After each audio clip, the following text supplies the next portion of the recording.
Hey, how you doing? It's Clayton here from howtodrawcomics.net and welcome to another comic art demonstration. In this video, we'll be coloring up Pain, a character that I designed and developed for Rob Arnold's Replicator comic book.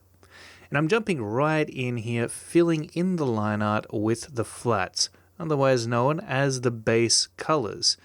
Now, the reason that sometimes this stage of the coloring process is referred to as laying in the flats is because we're just dealing with flat color tones here. They are not transitioning into darker or lighter values. In fact, the way I like to think about it, and the way in which I like to choose the base hues that I'm placing down onto the page here, is I do think about each section of the character and I ask myself, well, what would the mid-tone color be for that particular area?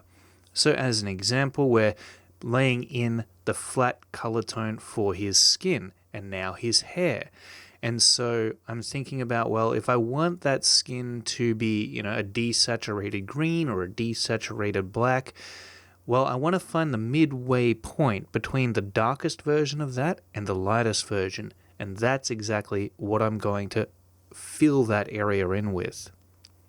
And we're keeping it pretty rough because this is, although it's a clean sketch and it's fairly defined, it's still not 100% polished.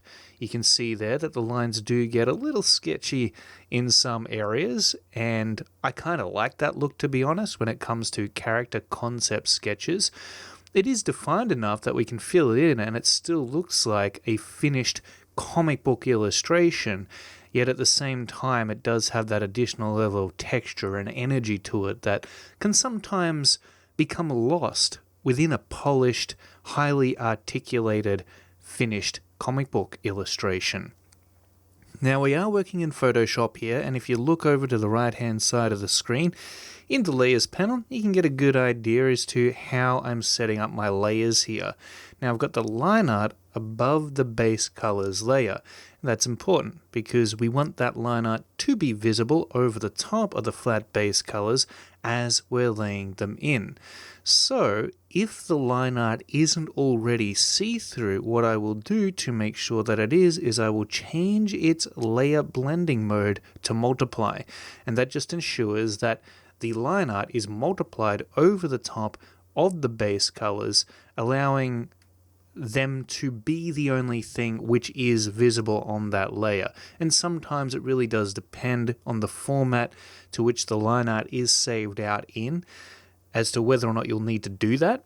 But in this case, I'm only dealing with the line art, and it has been drawn in on a translucent layer, so everything is see-through but that line art, and that just makes things a whole lot more convenient for me when I jump onto the coloring stage, because I can just lay it in over the top there and it's all good to go. Now, you don't have to be too meticulous when it comes to laying in. Meticulous, that's the word I'm going for? I think so. You don't have to be too careful when you're laying in these base colors, is what I'm trying to say. If you do accidentally go outside the lines, hey, it's no biggie. You can just grab your eraser and shave the outer edges of those base colors that have seeped outside the confines of the line work back in so that they are within that zone. And hopefully, if you can think of it when you were growing up with coloring in books, right? As long as you're staying inside the lines, you're pretty good to go and you'll be fine, especially at that base coloring stage. However, now we have moved on from the base coloring stage into the rendering phase of the coloring process. And what that involves, first and foremost, is the base shadows. And from there, we will transition into the base highlights and start to build up our forms, giving us that additional level of dimension to the character and really making them pop off of the page. It is the introduction of lighting that makes your characters look three-dimensional. That's exactly what we are aiming to do here. So we start off with the base shadows and we keep it very, very loose. We're thinking in big, broad forms.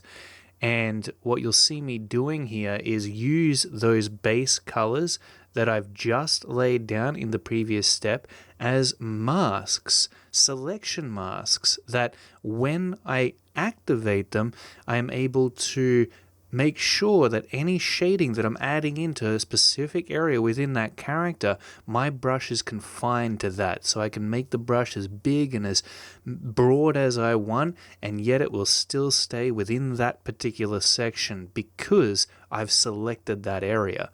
Now, in order to make it a little less distracting, I will switch off the visibility of that selection by hitting Control H on my keyboard. And that would be Command H on your keyboard if you're working on a Mac. Alright, so now I'm going in and tackling those base highlights, which are just going to bump those forms out even more so now. When you combine shadows, highlights, and midtones, that's a recipe for three-dimensionality. Then the next challenge is just making sure you're bringing those forms out in the right way and describing the materials that coat those forms in a understandable manner, in a manner that makes sense, because not all forms are going to have the same material and not all materials will be rendered equally. Alright, now here's the shadow overlay, which is simply a layer that is set to multiply, and what that does is it allows me to lay in what I like to refer to as it colorizes the shadow, essentially. Same with the highlight overlay, it is also on a regular layer which is just set to overlay, and same deal, I'm going over the top of that with a lighter toned color, the color that I want that lighting to be. So for example, if I want pain here to be standing underneath a more natural lighting scheme, then I will make the primary light source a orange or a yellow color. And then using my airbrush, I'll go in over the top on that highlight overlay layer and gently, roughly place in a broad swooping tone of those warmer colors. And what that does, it allows me to ramp up and bump out those highlights even more while also adding color to them. And the shadow layer does the same thing, except to the shadows. And what that does effectively is it enriches the color palette that I'm working with. Instead of these shadow tones and these highlight tones and the mid-tones being shaded or shading the forms under what could be referred to as a local color scheme, where there's really not any color to the lighting, it doesn't seem natural. We now have this environmental lighting scheme that seems more realistic, that makes those colors appear much more lush as the highlight color and the shadow color seeps into and mixes with the base tones that we've already established. And once that's set, we do have a much more eye-catching and aesthetically pleasing color palette to work with as we start to bring out the highlights even further and push back those shadows in the following render passes. And what this is all about is really just adding depth to what we've already got here. We've established where the main highlights and where the main shadows are going to be. Now all that's left to do is to enhance and intensify those shadows and highlights. So what I do in order to be able to achieve that is I simply color pick from the area that I'm working within. Say for example, I'm working on his shoulder here over to the right hand side diagram. Well, what I'll do is I'll color pick from the area that I want to work on, and then I will bump up the brightness of the highlights or darken the tone of the shadows, and I will lay it into the portion of the form that needs it. And, if I want to push those shadow back further on the form, then I will lay in darker tones within that area. Again, color picking from the specific portion of the form that I want to work on, and then pushing up its intensity, the intensity of that value, of that tone, and then laying it in there. I'm also at the same time, I'm blending these tones together. So I'm trying to now describe each and every one of these forms, especially the more intricate forms of his face here, as we work on it, to a higher degree of articulation. Okay, I'm really trying to describe it in an accurate way, trying to indicate the underlying anatomy of the thin layer of skin laying across it, and across the skull there, because he is a very skinny, gaunt-looking character, and that's where he gets the villainous vibe from. I think he's a very scary-looking dude, and the colors indicate that and bring across that vibe, and also his design. The design itself describes Pain here as somebody that you wouldn't want to run into in a dark alleyway. Alright, so now we're moving on to the bottom two diagrams of this concept, and we're doing the exact same thing. Color picking from the shadows, color picking from the highlights, and if we need to, we are intensifying those shadow and highlight tones, or we are simply blending those that we've already laid down onto the page together. And we're trying to get that high level of detail to come through on the major form. So what we're doing is we're sculpting here. It's almost like having a big ball of clay, right? And at the beginning, as you start to shape that ball of clay into something, it looks somewhat ambiguous, but you've got the broad form there, and that's what you're focused on first. Once you've got that looking the way you want it to look, then it's time to start articulating those finer details, to sculpt out the cheekbones on his face here, to really push back those eye sockets, to bring out the muzzle of the mouth, and once more give his head some shape and the subforms within it that additional level of depth. Alright, so now we're back up to the main concept, the full body figure here, and we're going through, and now we're really bumping up the highlights on the render pass 2 layer, bringing out those forms. And you can see that even though he did have some three-dimensionality to him in the previous step on the render pass 1 layer, now that we're going in there and we're bumping out those highlights and pushing back those shadows to a greater extent, you can see that he's just upgraded the level of three-dimensionality. It's now popping even more than before. And what you're working with here is simply the contrast between those shadows and highlights, and it is the gap in between them of value that really allows you to enhance that depth. And it's one of the reasons that oftentimes I will, at the very last stage of the coloring process, add in a contrast and brightness layer, add in a curves adjustment layer in order to really push those values and create a greater scale between them. Because visually what it does is it just makes all the tones pop that are describing those forms, and thus gives the forms that greater level of depth. Okay, so we're just going in over the top of what we've already done here, emphasizing the subforms now that we've laid in on top of the major shapes that define every part of this concept.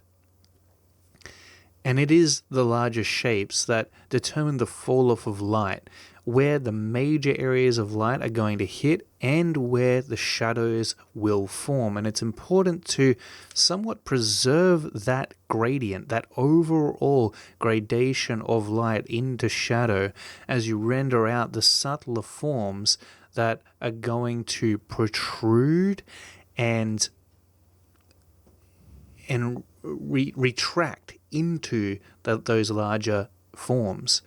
So recede was the word I was looking for there. Recede into the larger forms. And oftentimes that's all it is. You're just pushing and pulling forms out, depending on the shape that you're trying to capture for your character and the various areas that you want to incorporate into them to describe the look that is best going to suit the vibe that you want them to give off.